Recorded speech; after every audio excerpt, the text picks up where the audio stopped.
It's Medicosis Perfectionalis, resuming our discussion about bleeding and coagulation disorders. In the previous video, we talked about the fibrin degradation products. Today, we'll talk about the grade D-dimer, a subset of the fibrin degradation products. It happens when the linked stabilized fibrin is being degraded by plasmin. With that being said, let's get started.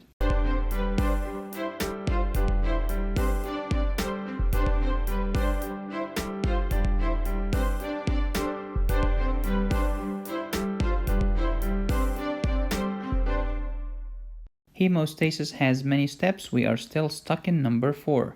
Plasminogen into plasmin. Thank you, TPA. Plasmin will degrade fibrin into fibrin degradation products and the stabilized fibrin into D-dimer. And here's the whole story in one slide, which I've discussed in a previous video. In the last video, we talked about fibrin or fibrinogen degradation products, or fibrin or fibrinogen split products. They come from fibrin or fibrinogen respectively, thanks to plasmin. They are water soluble, the kidney can get rid of them. In DIC, you have increased fibrinolysis, you will have increased fibrin degradation products and D-dimer.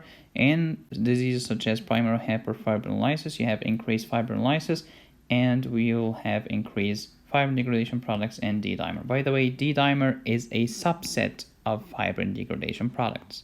Which is even cooler is the fact that I have 50 hematology cases waiting for you guys on patreon.com/medicosis. They are difficult. So here's fibrin before factor 13. Factor 13 will cross-link the fibrin by adding covalent bonds. Here is the fibrin without stabilization, and here's the fibrin being stabilized. How did factor 13 do it? It added some cross-links between the fibrin fibers. So how do you stabilize any strands? You'll link them by putting connections between them to make them even stronger. This is what factor 13 is all about. For example, by the way, how do you make collagen fibers stronger? You link them to increase their tensile strength. We call this process covalent bonding, cross-linking, or cross-bridging. When you see D-dimer or elevated D-dimer in the plasma of a patient, it's an evidence that this patient has linked fibrin fibers floating around in the blood, and it's an evidence that he or she had stabilized fibrin clot in their system.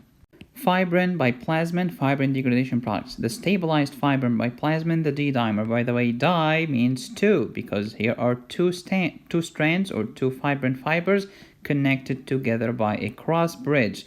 So D-dimer assay is a lab test, detects only fibrin fibers that have a link. These fibrin fibers are not going to be detected by the D-dimer because they don't have a link. The fibrinogen fibers are not going to be detected because they are fibrinogen, they are not fibrin, let alone linked. So, if these are the fibrin degradation products, D-dimer is included within them, is a subset of the fibrin degradation products. So let's talk about D-dimer. It's a fibrin degradation product. Yep, it is. Okay, so, sorry. Results from degradation of stabilized, covalently cross-linked fibrin. This was a mouthful. When you see D-dimer, it's an evidence that there was a stabilized fibrin here. D-dimer assay detects only the fibrin fibers that have a link. Now let's play a game. You bring up a piece of paper, try to answer these 3 questions. Then I'll pause, I'll let you answer them, then we'll come back. Okay, pause. Now let's do the answers. First question, does D-dimer assay detect fibrinogen degradation products? In other words, if you have fibrinogen degradation products in a patient, will you have an elevated D-dimer? And the answer here, of course, is nope, you will not, because D-dimer is only present as a result of degradation of the linked fibrin, not the crazy fibrinogen. Cool. Next. Would a patient who has broken down a platelet thrombus in his or her coronary artery have increased D-dimer? And the answer is, are you ready?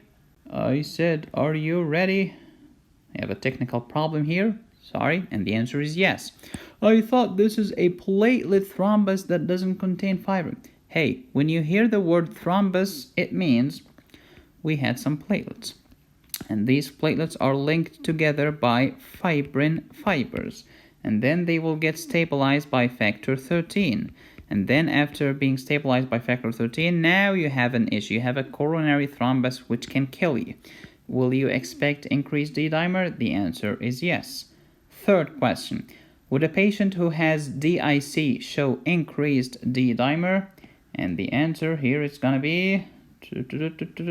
drum roll, please. The answer here is yes. So, clinical uses of the D-dimer assay. First, to rule out DVT and PE, excellent, because these are clots. If they are clots, we expect fibrin fibers that have been linked by factor 13. Cool. In selective population, which means when the pretest probability is low. Let me give you an example. You have a 21-year-old young, healthy male. He goes to the gym 3 times every week. He pays his taxes. He's perfectly healthy. No family history of any clots. No history of clots whatsoever. He's living the dream. Can the D-dimer rule out DVT in this kind of patient? The answer is yes. Why? Because the pretest probability is low. The probability of DVT in this patient before running the D-dimer test is low. So when the D-dimer test comes back negative, it has essentially ruled out the DVT in this patient because D-dimer is very sensitive, 95% of cases. It's not specific, but it's very sensitive. Let me give you another example of a high pretest probability when D-dimer is not going to work. Let's have a 49-year-old female, morbidly obese, has been pregnant 7 times before. She is on birth control pills. She had a major surgery 3 weeks ago, or like 5 days ago to be exact. And she had a history of multiple major surgeries. She's morbidly obese. She doesn't leave the bed. Now her ankle is swollen and it's tender and it hurts with a positive sign for DVT. You run the D-dimer test. It came back negative. Does the D-dimer test rule out DVT for this patient? The answer, of course, is not. Who cares about a negative D-dimer? All of that scenario, all of the physical, the history, everything in this case points to DVT.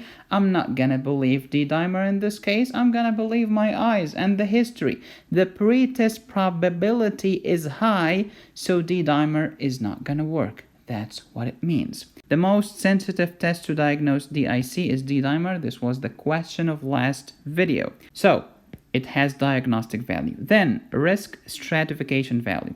It stratifies the risk of recurrent venous thromboembolism, especially in women. So you will say she is less risky, she is more risky, low risk, high risk, etc. After giving a patient TPA for any of these diseases, coronary artery thrombosis, ischemic stroke, remember only ischemic, not hemorrhagic, mesenteric venous thrombosis, and renal artery stenosis, we follow up using the D-dimer. If the D-dimer is high, there was a clot. Now, I'll leave you with these 5 questions. These are kind of difficult, and the answer to these questions are available on patreon.com/medicosis. Thank you for watching. Subscribe and hit the bell to get notifications. Follow me on Facebook and Instagram. Get my notes and get my 50 hematology cases by going to patreon.com/medicosis.